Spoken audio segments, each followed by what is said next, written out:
Provérbios, capítulo 14, versículos do número 1 ao 35. A sabedoria ensina sobre o temor do Senhor. Vamos à nossa leitura? A mulher sábia constrói o seu lar, mas o que não tem juízo o destrói com as próprias mãos.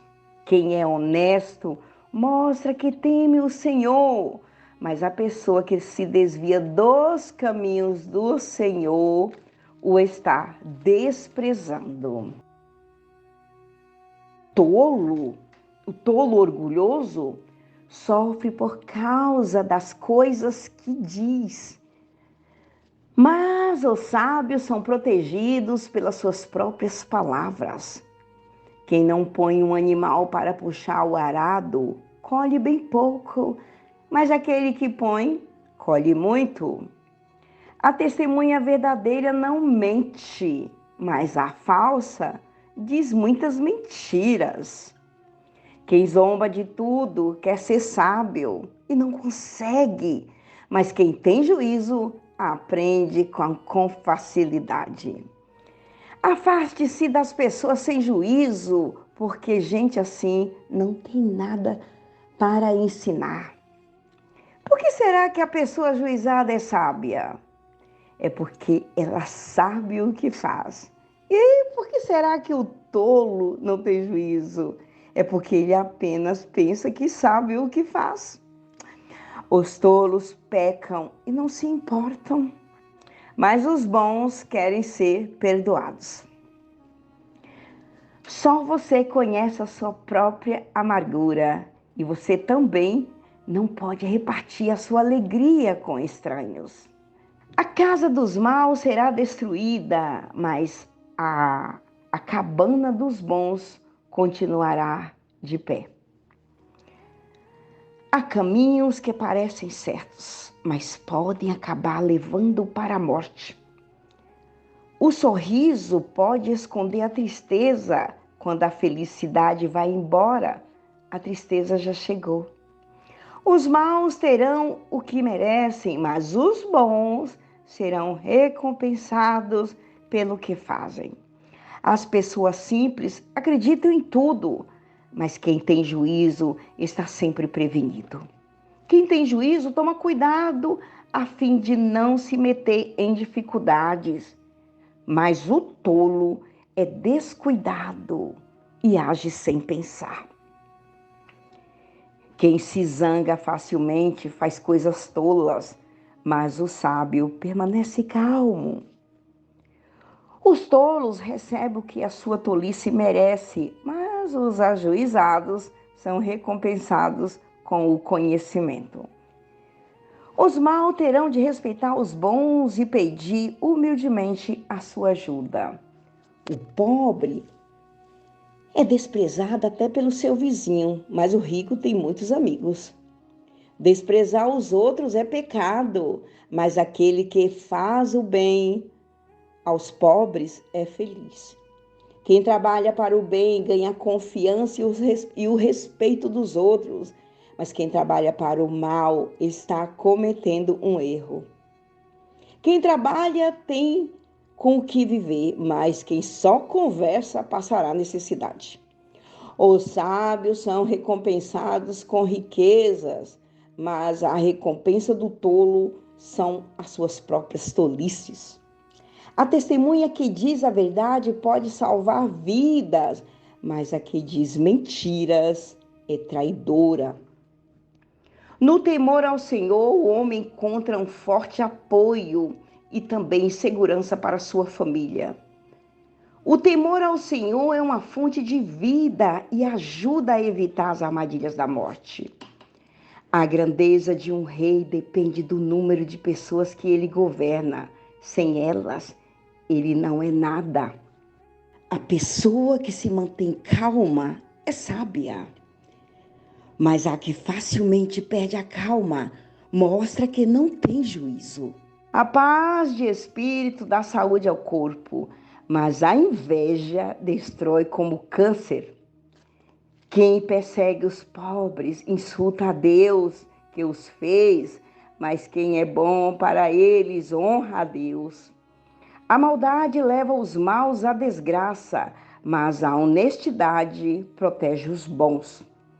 No coração das pessoas sensatas mora a sabedoria, mas os tolos não a conhecem. A justiça engrandece um povo, mas o pecado é uma desgraça para qualquer nação. Os reis recompensam os servidores competentes, mas castigam os que não agem bem. Vamos agora, a partir do versículo 12. Está escrito assim: há caminhos que parecem certos, mas podem acabar levando para a morte. Então aqui eu pesquisei por que esse versículo e eu achei muito interessante. Eu gostaria de compartilhar aqui com os meus irmãos. O que acontece? Nas terras bíblicas, a topografia de muitos lugares é tão inclinada, é tão difícil e traiçoeira, ou seja, que tomando o caminho errado pode levar uma pessoa a cair nas profundezas de uma ribanceira, ou até do alto de um penhasco. Então, vamos ver primeiro aqui o que é uma topografia.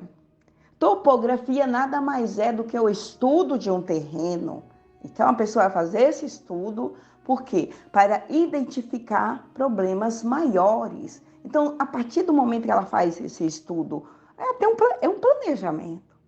Vai identificar os pontos notáveis, os pontos de relevo notáveis e até mesmo acidentes geográficos do local. Então, com esse estudo topográfico prévio, ou seja, você comprou um terreno, você vai fazer esse estudo antes da sua construção. Então, se você faz esse estudo, você vai evitar aí futuros erros. Então, aí prevê aí serviços como uma terraplanagens. Aí você vai arrumar esse terreno, ou então você vai partir para um outro projeto. Então, aí você fazendo isso aí, fazendo esse estudo da topografia, você vai evitar maiores problemas aí durante a execução da sua construção. Na realidade, tudo requer um planejamento. A gente tem que analisar tudo bem antes, né? Então, o que eu achei interessante que isso forneceu aí essa comparação forneceu aí uma poderosa metáfora, uma comparação, para nós vivermos aí de uma forma reta, fazendo aí, se prevenindo. É uma forma aí de uma prevenção. Se você faz ali de qualquer jeito a sua construção, ou você vai viver de uma forma reta, ou então você vai viver de uma forma pecaminosa. Amém? Então aí nós devemos evitar erros. Por isso que o versículo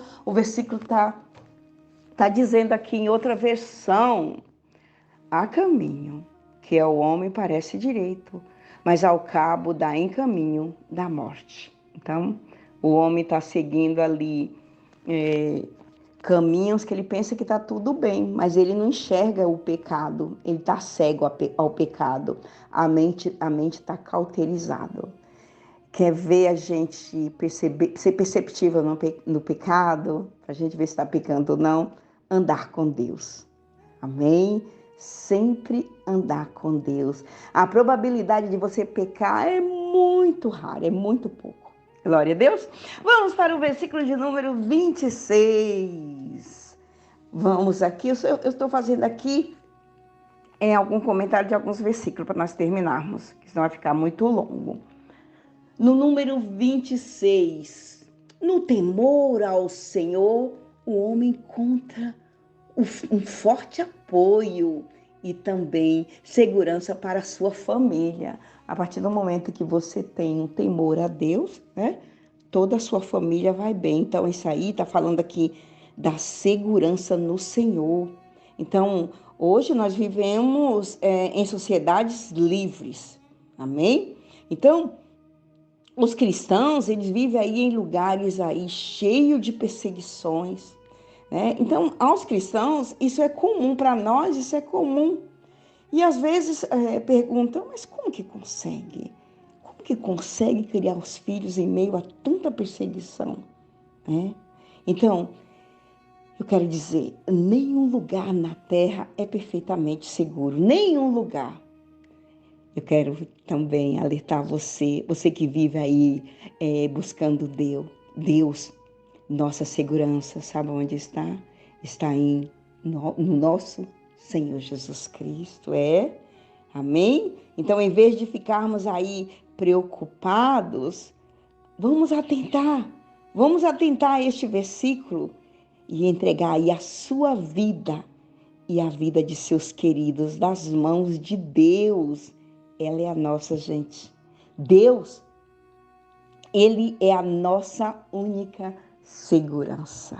Amém? Leia a sua Bíblia, faz sua oração, né? Seja justo, procure fazer o bem, faz uma retrospectiva de onde você errou, volta nos pés do Senhor, né? Vai pedir perdão, pede perdão para quem você magoou ou quem te ofendeu, não importa. Amém? Tudo vai trazer benefício para você e para sua família. Amém? Vamos para o versículo de número 28. Vamos lá? A grandeza de um rei depende do número de pessoas que ele governa. Sem elas, ele não é nada. Então, em tempos antigos, o crescimento, gente, da população significava aí poder. A população está crescendo, significava aí poder. Então, enquanto que a população decrescente, ou seja, a população diminuía, significava fraqueza. Então, aqui, embora haja poder em números, o que acontece aqui? As escrituras, ela ensina que não podemos confiar somente em quantidade, amém? Mas sim em qualidade. Não somente confiar no poder numérico, amém? Mas também em qualidade. Feliz a nação cujo Deus é o Senhor. Vamos para o versículo 34. Está escrito assim: a justiça engrandece um povo, mas o pecado é uma desgraça para qualquer nação. Olha só, o pecado é uma desgraça para qualquer nação. Você já pensou? Uma nação com a população toda justa? Iríamos viver no paraíso. Vamos ver em outra versão aqui. 34, a justiça exalta as nações, mas o pecado é o opróbrio dos povos, é a vergonha para o povo. Então vamos aqui, ele fala aqui, ore pelos povos, amém? Ore pelos povos, é o que diz aqui o versículo 34 de outra versão. Mas o pecado é uma desgraça para qualquer nação. Então, em vez da gente ficar comentando, vamos orar pelo povo, orar pela nossa nação. Por quê? Esses versículos aqui mostram porque é essencial, gente. Em vez da gente ficar só comentando, o fulano é isso, esse Brasil não presta, você não vai mudar. A gente não vai mudar, né? Precisa fazer o quê? Vamos ajoelhar. Então, é essencial orar pelo nosso país. Vamos ver o que diz em 1 Timóteo, capítulo 2, versículo 1 ao 2. Está escrito assim: em primeiro lugar, peço que sejam feitos orações, pedidos, súplicas e ações de graças a Deus em favor de todas as pessoas. Então, vamos orar pelo povo. Aí no versículo 2 está dizendo: orem pelos reis e por todos os outros que têm autoridade, para que possamos viver uma vida calma e pacífica, com dedicação a Deus e respeito aos outros. Quando você for orar, lembra da nossa nação, lembra dos moradores de rua que estão sem teto, estão sofrendo. Pede para Deus dar sabedoria aos nossos governantes, ora para os nossos governantes, porque o homem não teria nada se do céu não fosse dado. Ora pelaquela pessoa que está nas drogas, ora por aquela família, vamos orar pelo povo. Em vez de ficarmos falando dessa família, olha, você viu ali, aquela pessoa separou, olha só, aquele homem está com outra, olha só como está essa nação, olha só como está esse lugar. Então, em vez de ficar comentando, vai diretamente ao Senhor. Fala aquilo que você está falando para o teu irmão, para o teu próximo, fala tudo para Deus, porque o homem ele não vai consertar o mundo, né? Mas Deus sim. Amém?